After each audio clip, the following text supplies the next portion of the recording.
Baik, perkenalkan Assalamualaikum warahmatullahi wabarakatuh. Perkenalkan nama saya Muhammad Fajrudin Syarif dari kelas 28D NIM 1847241035. Baiklah, pada kesempatan kali ini saya akan memaparkan materi tentang silabus dan RPP. Pengertian silabus dan RPP atau rencana pelaksanaan pembelajaran. Yang pertama, silabus. Nah, silabus dapat didefinisikan sebagai garis besar atau ringkasan atau pokok-pokok isi atau materi pembelajaran. Silabus digunakan untuk menyebut suatu produk pengembangan kurikulum berupa penjabaran lebih lanjut dari standar kompetensi dan kemampuan dasar yang ingin dicapai, dan pokok-pokok serta uraian materi yang perlu dipelajari siswa dalam mencapai standar kompetensi dan kemampuan dasar. Nah, secara umum, silabus adalah rencana pembelajaran pada suatu kelompok atau mata pelajaran, ya, dengan tema tertentu yang mencakup standar kompetensi, kompetensi dasar, materi pembelajaran, indikator penilaian, alokasi waktu, dan sumber belajar yang dikembangkan oleh suatu pendidikan.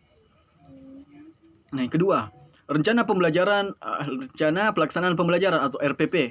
Nah, RPP yang menggambarkan prosedur dan manajemen pembelajaran untuk mencapai suatu atau lebih kompetensi dasar yang ditetapkan dalam standar isi dan dijabarkan oleh silabus, dijabarkan di dalam silabus. Nah, prinsip pengembangan silabus dan RPP. Yang pertama, prinsip pengembangan silabus.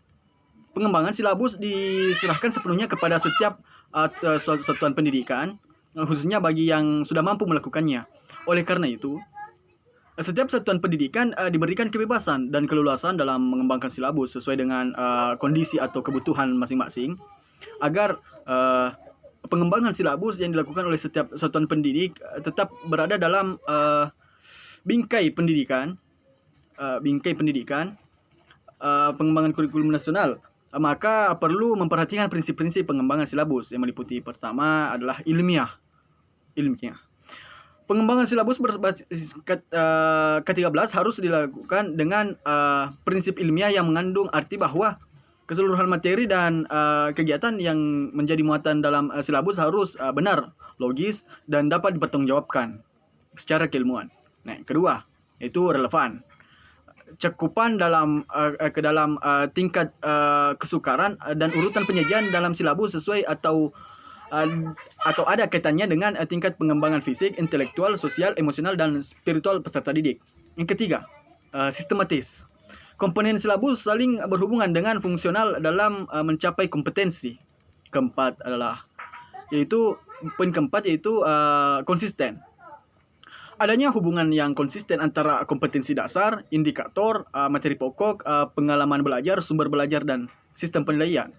Nah, yang kelima adalah memadai.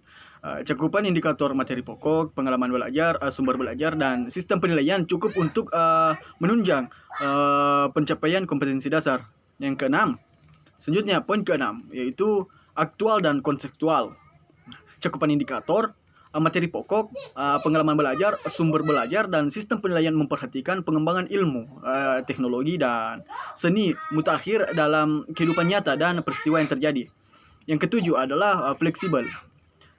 Keseluruhan komponen silabus dapat mengakomodasi keragaman peserta didik, pendidik, serta dinamika perubahan yang terjadi di sekolah dan tuntutan masyarakat.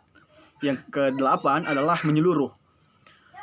Komponen silabus mencakup keseluruhan ranah kompetensi, yaitu kognitif, afektif, dan psikomotor. Nah, poin kedua itu prinsip pengembangan RPP, yaitu pengembangan rencana pelaksanaan pembelajaran harus memperhatikan karakteristik peserta didik terhadap materi standar yang disajikan bahan kajian. Nah, terdapat beberapa prinsip yang harus diperhatikan dalam pengembangan RPP. Yang pertama, yaitu adalah kompetensi yang dirumuskan harus dalam rencana pembelajaran atau RPP harus jelas, makin konkret, kompetensi makin mudah diamati, dan makin cepat kegiatan-kegiatan yang harusnya dilakukan membutuhkan waktu yang lama. Yang kedua, yaitu rencana pelaksanaan. Rencana RPP harus sederhana dan fleksibel serta dapat dilaksanakan dalam kegiatan pembelajaran dan pembentukan kompetensi dasar peserta didik. Yang ketiga, kegiatan disusun dan dikembangkan dalam rencana pelaksanaan pembelajaran harus menunjang dan sesuai dengan kompetensi dasar yang akan diwujudkan. Yang keempat, itu rencana RPP yang dikembangkan harus utuh dan menyeluruh serta jelas pencapaiannya. Yang kelima, harus ada koordinasi antara komponen pelaksanaan program di sekolah, terutama apabila rencana pembelajaran dilaksanakan secara tim atau dilakukan di luar kelas agar tidak mengganggu jam-jam pelajaran yang lainnya. Nah, beberapa komponen yang harus ada dalam silabus adalah identitas mata pelajaran, identitas sekolah, memuat nama satuan pendidikan dan kelas, kompetensi inti atau KI merupakan gambaran mengenai kompetensi dalam aspek sikap, pengetahuan, dan keterampilan yang harus dipelajari oleh peserta didik untuk jenjang sekolah, kelas, dan mata pelajaran.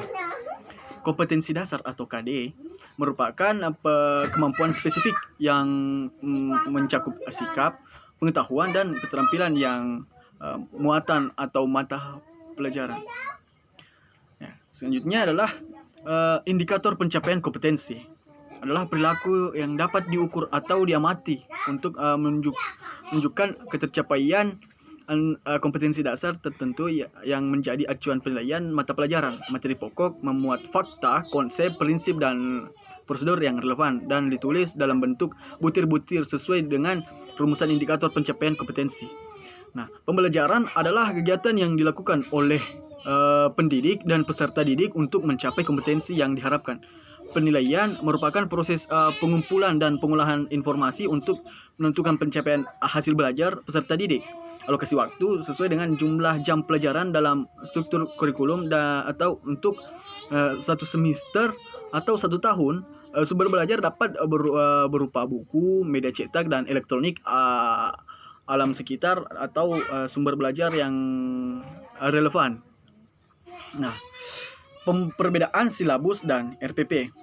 Dalam silabus, untuk menyebut suatu produk pengembangan kurikulum berupa penjabaran lebih lanjut dari standar kompetensi dan kompetensi dasar yang diinginkan dan pokok-pokok serta uraian materi yang perlu dipelajari siswa dalam mencapai standar kompetensi dan kompetensi dasar. Dalam silabus tidak ada langkah-langkah pembelajaran. Silabus dibuat untuk 1 semester.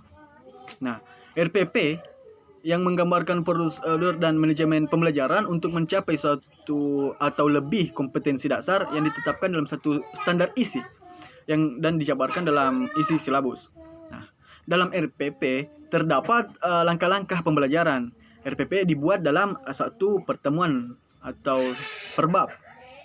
Dalam tujuan dari silabus dan RPP yakni, adapun tujuan silabus dan RPP yaitu agar pembelajaran yang dilakukan lebih terstruktur.